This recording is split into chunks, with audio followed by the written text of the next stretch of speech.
जीवन के परम सत्यों में से एक सबसे बड़ा सत्य यह है कि हम सभी को मरना है।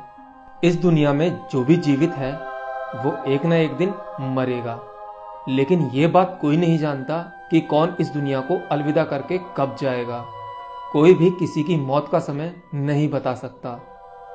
लेकिन क्या आप जानते हैं कि दुनिया में एक शहर ऐसा है जहां इंसानों के मरने पर सख्त मनाही है।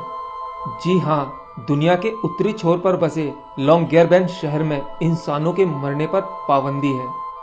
लेकिन इस पाबंदी के पीछे जो रीजन है, अगर आप उसे जानेंगे तो आप इस मौत के प्रतिबंध को समर्थन करेंगे।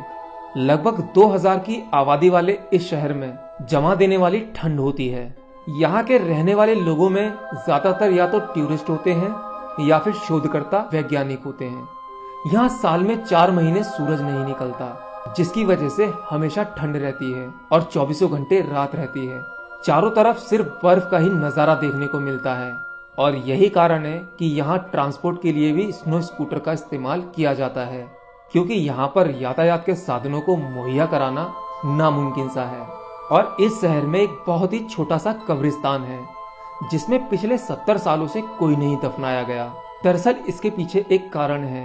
जमा देने वाली ठंड और बर्फ में दबे रहने के कारण यहाँ लाशें जमीन में घुलती नहीं हैं और ना ही खराब होती हैं। कई साल पहले वैज्ञानिकों ने यहाँ कब्रिस्तान से एक डेड बॉडी के टिश्यू सैंपल्स निकाले थे और उस पर शोध किया। शोध करने के बाद रिसर्च में सामने आया कि उसमें अब भी इन्फ्लुएंजा के वायरस पाए गए हैं। इस शोध के बाद से ही यहाँ पर नो डेथ पॉलिसी लागू कर दी गई।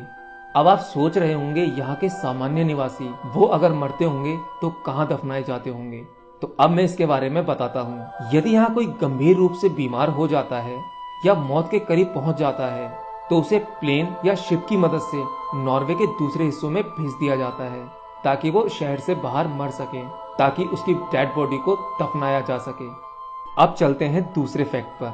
हमने बहुत से गाँव के बारे में सुना होगा जो गरीबी से जूझ रहे हैं, लेकिन क्या आपको पता है दुनिया के सबसे अमीर गांव के बारे में, जहां हर एक व्यक्ति की कमाई 80 लाख रुपए सालाना है। यूं तो दुनिया के हर गांव में कोई ना कोई अमीर होता ही है, तो कुछ गरीब भी होते हैं। लेकिन चीन में एक गांव ऐसा भी है जहां के सारे आदमी अमीर हैं। इस गांव में सभी के पास अपना घर, गाड़ी और भारी मात्रा में नकदी है। लोगों की अमीरी का अंदाजा इसी बात से लगाया जा सकता है कि 2014 में इस गांव के हर व्यक्ति की औसत आय 88 लाख रुपए सालाना थी। चीन के प्रमुख शहर संगाई से करीब 135 किलोमीटर दूर बसे इस गांव का नाम हुआक्सी है। इसे दुनिया का सबसे अमीर गांव माना जाता है। हुआक्सी गांव में अपना एयरपोर्ट और हेलीपैड भी है। इतना ही नहीं, हुआक्सी में 328 मीटर ऊंचा एक आलीशान इंटरनेशनल होटल भी है। लेकिन अगर आप सोच रहे हैं कि इस गांव में कोई सोने चांदी या हीरे मोती की खदानें हैं, तो आप गलत सोच रहे हैं, क्योंकि यहाँ पर ऐसा कुछ भी नहीं है। दरअसल इस गांव के लोगों के पास जो भी कुछ है वह सब उनकी अपनी मेहनत का ही नतीजा है। 1961 तक यह गांव बेहद गरीब हुआ करता था। फिर एक व्यक्ति वू रेनबाओ ने हालात बदलने की कोशिश शुरू की। रेनबाओ ने कम्युनिटी पार्टी के लोकल सेक्रेटरी होते हुए वो गाँव में उद्योगों को लेकर आए और एक कंपनी का गठन किया। साथ ही गांव वालों को सामूहिक खेती के लिए प्रेरित भी किया।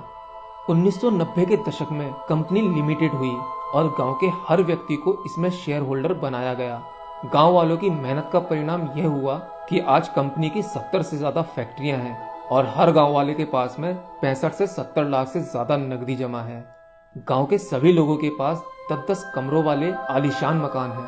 अंदर से देखने में मकान किसी 5 सितारा होटल से कम नहीं लगता। इस गांव को चीन में सुपर विलेज के नाम से भी जाना जाता है। सन 2013 में रेनबाओ का निधन हो गया। वह कहते थे, सही समाजवाद वह है जिसमें 100 में से 98 लोग खुश रहें। काश के हर इंसान की सोच ऐसी ही हो सके जिससे कोई भी गरीब ना रहे। और हमारे देश भारत में आज भी ऐसे बहुत से गाँव हैं जहाँ पर इंसान आज भी भूख से मर रहा है। काश के भविष्य में कुछ लोग ऐसे हो सकें जो देश की परिस्थिति बदल दें। तो दोस्तों, मैं उम्मीद करता हूं आपको वीडियो पसंद आया होगा, जानकारी अच्छी लगी होगी। अगर अच्छी लगी है तो प्लीज इसे लाइक शेयर जरूर करें और साथ ही साथ अगर आपने अभी तक चैनल सब्सक्राइब नहीं किया है तो वीडियो के नीचे रेड बटन होगा, आप उस पर क्लिक कर दीजिए, जिससे चैनल सब्सक्राइब हो जाएगा और मेरे आने वाले सभी वीडियो का नोटिफिकेशन आपके पास पहुंच जाएगा। तो मिलते हैं अगले अपडेट में, तब तक के लिए नमस्कार।